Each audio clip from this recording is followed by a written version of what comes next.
Okay, just before I start, for some clarification, I will be defending side proposition for the motion an international system with two or more superpowers is better for developing countries than an international system with just one. With that, time will start on my first word. We all know the dangers of what happens when a company enters a monopoly. Consumers are forced to buy from one singular entity. Innovation across the sector is decked because that single entity controls every single thing that happens in the business. So what happens when that problem is repeated on an international scale with the very nations that we are supposed to trust?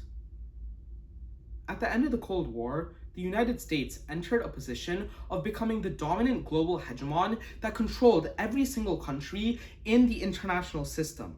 The result was devastating. There was terrible adventurous abuses. The United States implemented terrible economic policies that restricted the trajectory of developing countries across the globe. However, in recent years, countries such as Russia, China, and India have challenged this order and have started to become their own superpowers by increasing their military, political, and economic strength and are finally competing with the United States of America. Now, the question arises, is this world better overall than a world where we just have one single power dominating? We think the answer is clear. Because our nations are acting no different than spoiled corporations, side proposition is proud to propose the motion that an international system with two or more superpowers is better for developing countries than an international system with just one. Before I start, there are two quick things in the speech. First, I'll set up the essential framework to contextualize this debate. Then, I'll set up our first two substantive arguments on competition and adventurous abuses, with my partner setting up our third argument in the two. Let's start with a few notes on framing. 4 things here. First, let's define some key terms. We'll define an international system as a global network of interacting states and nations. Within that system, a superpower is a nation that dominates the other countries within the international system due to a strong military, economic, and political influence. On the other hand, we'll define a developing country as a nation with a lower average standard of living as compared to every other single country in the international system. Second, who is this house? With this being a beliefs motion, we will define the House as an international organization making a determination by evaluating the actions of nations and the consequences of those actions. Third, what is the proposition's burden? The motion clearly indicates that utility ought to be viewed through the lens of helping out developing nations. Therefore, it is the burden of the proposition to prove that a world with more than one superpower holds more benefits for developing countries than a world with just one. The opposition has to prove the exact opposite. Fourth, the resolution never asks us to defend a specific policy implementation that results in multiple superpowers asserting themselves over one. Therefore, it is unfair for us to defend any consequences of changing the current balance of powers in the status quo. Instead, we purely ought to examine the benefits and negatives of a world without multiple powers.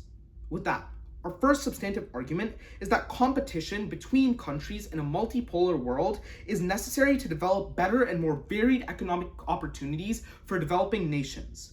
The thesis of this argument is that when multiple superpowers are fighting to stay in relevance, it results in better economic deals for developing countries while also providing them with multiple options. Let's go to the analogy that we talked about earlier. In the context of corporations, when you have one corporation, there is very little competition, which results in a stagnation of overall innovation.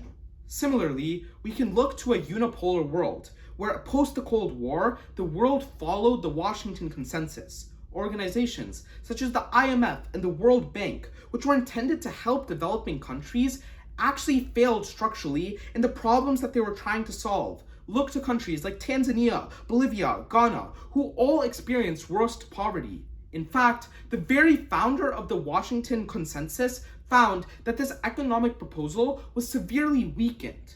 The reason is because developing nations didn't have any other alternative but to turn to the United States of America.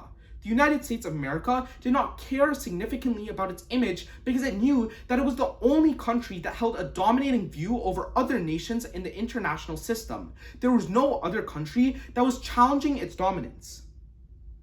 Now, in a more recent era, the emergence of China has marked a transition of a new economic policy, with the policies such as the Belt and Road Initiative in Africa resulting in increased infrastructure development within the continent, resulting in increased economic viability. This has resulted in America actually stepping up its game through funding trade in places like the Somali region and putting its military in place to take down terrorist networks who have been plaguing the region for decades. Even if these countries are not perfect, there is still a general trend where you see that when countries collide with each other, they are forced to provide better alternatives because they want to lead to a better political outcome for them, because they are concerned about their political image, which is why they provide better economic opportunities for developing nations to retain their political leverage. The impact is increasing economic viabilities. We would say that for developing countries, building up the economy is their number one priority. It is necessary for funding projects to stop terrorist attacks, improving healthcare, and stopping inequality. All of that, it is necessary to have capital in the nation, which is just impossible with a ruined economy. With that, our second substantive argument is that a multipolar world prevents abuses and terrible military actions. The thesis here is that in a unipolar world, the hegemon is unchecked and allowed to embark on any action they please. We all know that in the War on Terror, the United States was effectively able to embark on whatever action it pleased. For example, it started a war with Iraq despite a false promise of weapons of mass destruction. Going beyond the United States, when France was the dominant country in the Sahel under Francofrique, they could intervene militarily how they pleased, creating almost an authoritarian sphere of dominance, ruining the overall state of Africa. However, when countries and militaries such as China and Russia were able to intervene, you suddenly saw African countries gain a lot more autonomy. They didn't have to listen to French military officers who were committing terrible abuses within their countries. Instead, they were able to pick and choose between different countries, which forced countries to improve their overall handling of human rights to increase their political image. Overall, the impact is adventurism. Military abuses have killed numerous people across the globe. It is because we believe that a world without checkbacks and competition is dangerous that we are so proud to propose. Because without checkbacks, you have worsened economic opportunity. Okay.